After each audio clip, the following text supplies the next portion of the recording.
ধর্মীয় পরিচয় তুলে মন্তব্য করলো, তখন কারো খুঁজে পেলাম না।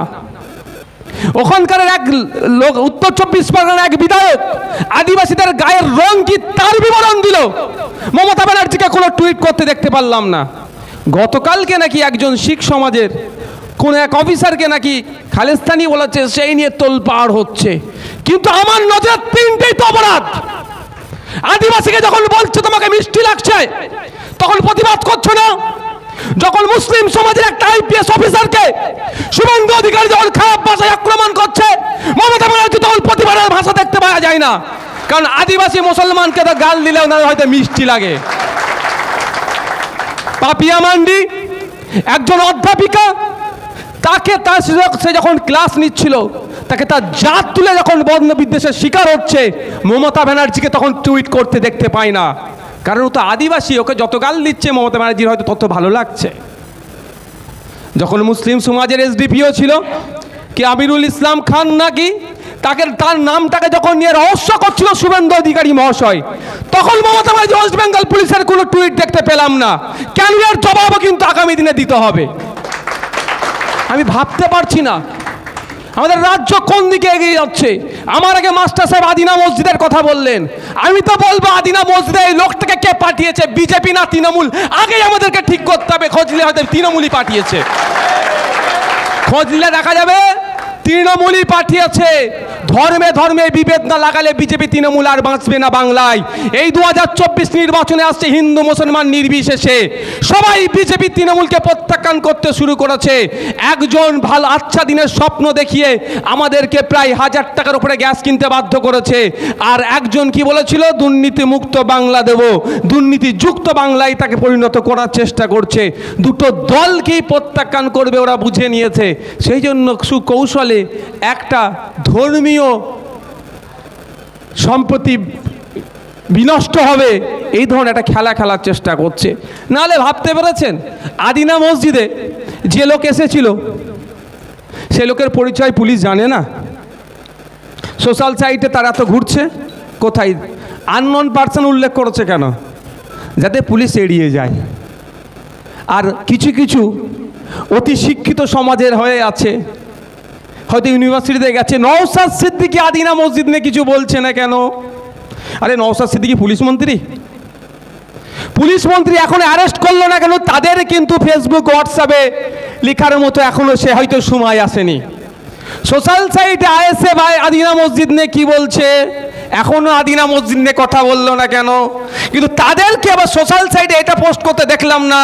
মুখ্যমন্ত্রী এখনো কেন আদিনা মসজিদে গিয়ে হিন্দু মুসলমানের মধ্যে যে সম্প্রীতি আছে বিনষ্ট করার যে চক্রান্ত করেছিল তাকে এখনো অ্যারেস্ট করলো না কেন? এ কথা কিন্তু তাদেরকে লিখতে দেখতে পাচ্ছি না। কিছু মানুষজন আছে তাদেরকে টাকা দিয়ে রাখা হয়েছে, আইএসএফ এর পেছনে লাগো, কথায় কথায় আইএসএফকে ডিস্টার্ব করো। কারণ কেন? আইএসএফ তো শুধু মুসলমানদের দল নয়, এখানে বসে আছে। এ জায়গায় বলে যাচ্ছে আমার এসসি সমাজের মায়ের জমি নাকি লুট হচ্ছে, আমার কাছে খবর এসেছে এখানে।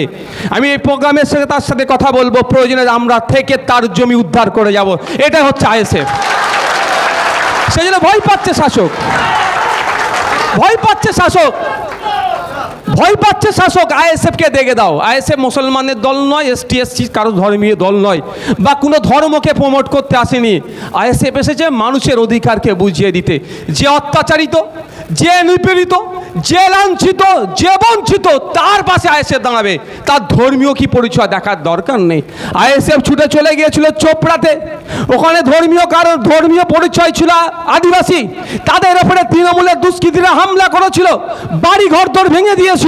সেখানে গিয়ে তাদের পাশে দাঁড়িয়ে এমন আন্দোলন সংগঠিত করেছে, সরকার নাকি শুনছি বাধ্য হয়েছে তাদেরকে পাট্টা দেবে বলে কমিটমেন্ট করেছে। এটা হচ্ছে আইএসএফ। আইএসএফ সন্দেশখালী মা বোনেদের পাশে আছে। আপনারা জানেন আমাদের প্রতিনিধি দল যেতে চেয়েছিল, অপদার্থ পুলিশ আটকেছে 144-এর নামে। গতকালকে আমরা উত্তর 24 পরগনার একাধিক থানাতে ডেপুটেশন দিয়েছি। তার আগে আমরা বসিরহাট এসপিতে ডেপুটেশন দিয়েছি। তার সাথে সাথে বলে রাখছি, ওখানকার মা বোনেদের সহ যাদের তাদের সাথে যারা অপকর্ম করেছে ওটা সহ যাদের জমি কেড়ে নিয়ে দেখছিলেন না ভিডিওতে, নোনা জাল ঢুকিয়ে দিচ্ছে, মেছো বেড়ি বানাচ্ছে, এ ধরনের প্রায় 1000 বিঘের কাছাকাছি আমাদের আদিবাসী সমাজের, আমাদের দলিত সমাজের, আমাদের মুসলমান সমাজের মা বোনেদের জমি বাপ ভাইদের কেড়েছে। সেটা নিয়ে আগামী দিনে আমরা কলকাতা হাইকোর্টে যাচ্ছি তাদের হয়ে লড়াই করব বলে। ওই জন্য ভয় পাচ্ছে, আইএসএফকে দেখে দাও, আইএসএফকে দেখে দাও, আইএসএফকে দেখে দাও।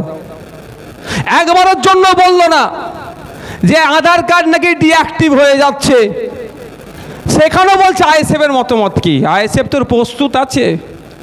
যাদের আধার কার্ড ডিঅ্যাক্টিভ করবে বিজেপি সরকার, যাই সমস্ত চাই হিন্দু হোক আর মুসলমান হোক, তাদেরকে নিয়ে রাজপথে নামবে আইএসএফ। আইএসএফ তো প্রস্তুত আছে, আইএসএফ পিছিয়ে যাওয়ার নয়। কিন্তু প্রশ্ন এটাই, যে মমতা ব্যানার্জি বলেছিল বিজেপির বিরুদ্ধে আমাকে শক্তিশালী করো, আমি বিজেপির বিরুদ্ধে লড়াই করব, সে কেন বলছে অল্টারনেটিভ আধার কার্ড দেবো? সে কেন বলছে না ডিঅ্যাক্টিভগুলোকে অ্যাক্টিভ করাইয়ে ছাড়বো? এ কথা বলার সাহস পাচ্ছে না, কারণ বললেই তো তার ভাইপো গ্যারেজ হয়ে যাবে। আমাদের ভাইপো দুর্নীতি করেনি, আমাদের ভাইপো চাকরি বিক্রি করেনি, আমাদের ভাইপো কয়লা খায়নি, আমাদের ভাইপো গরু খায়নি, আমাদের ভাইপো বালি চুরি করেনি, আমাদের ভাইপো ইমানদার আছে, সেই জন্য আমাদের ভাইপোর হয়ে আমরা লড়াইয়ে নামবো। ভয় পাচ্ছে, ওই জন্য আইএসএফকে দেখে দাও।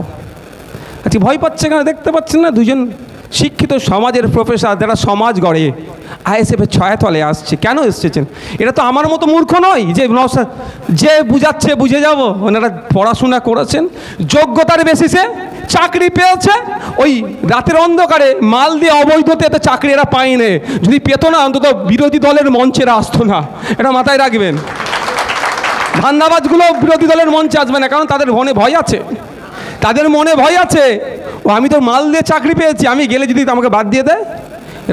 এনারা হচ্ছে যোগ্যতায় চাকরি পেয়েছে, এসেছে। কারণ এসেছে দেখতে পাচ্ছে সমাজকে বাঁচাতে হবে, সোসাইটিকে বাঁচাতে হবে, জাতিকে বাঁচাতে হবে।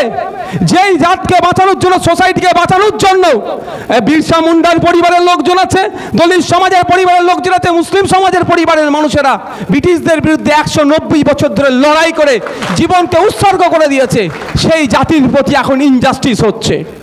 লড়াই, আত্মত্যাগ, আত্মবলিদানের ফলে দেশ পেয়েছি, সংবিধান পেয়েছি, আজকে আমাদের অধিকার আমরা পাচ্ছি না। ভাবতে অবাক লাগবে, এসসি কোটায় মুসলমানরা চাকরি করছে কেন ভাই? এসসি কোটায় কাদের চাকরি হতো? এসসি সমাজের মানুষের। ও মাল দিয়ে মুসলমান এসসি হয়ে গেছে। এসটি কোটা, আদিবাসী সমাজের ছেলে মেয়েরা যেখানে চাকরি করবে, যে ফ্যাসিলিটি নেবে, সেখানে নন এসসিরা চাকরি করছে। এর বিরুদ্ধে বললেই নাকি মুসলমানদের দল হয়ে যাচ্ছে আইএসএফ।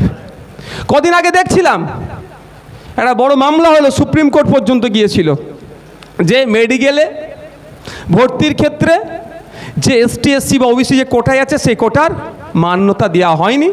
যারা